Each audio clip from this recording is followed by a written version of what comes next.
কোনো রকম বাটা মশলা ছাড়াই চিকেনের স্বাদটা কিন্তু দুর্দান্ত হয়েছিল। কিছুটা পরিমাণ চিকেন নিয়ে দিয়ে দিলাম ধনে গুঁড়ো, জিরে গুঁড়ো, লবণ, লঙ্কা গুঁড়ো, হলুদ গুঁড়ো, টক দই, সামান্য গরম মশলা দিয়ে ম্যারিনেট করে রেখে দিলাম 1 ঘন্টা মতন। তারপর কড়াইতে সাদা তেল দিয়ে পেঁয়াজ কুচি, সামান্য লবণ এবং কিছুটা চিনি দিয়ে নাড়াচাড়া করলাম এবং অপেক্ষা করলাম যতক্ষণ না পেঁয়াজটা লালচে রং ধরে।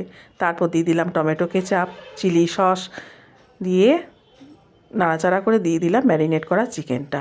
চিকেন কিছুক্ষণ নাড়াচাড়া করার পর দিয়ে দিলাম ধনেপাতা কুচি এবং লো ফ্লেমে কিছুক্ষণ ঢেকে রাখলাম।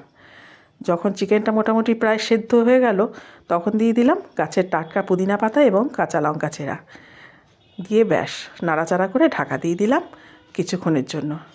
একদম রেডি পুদিনা চিকেন।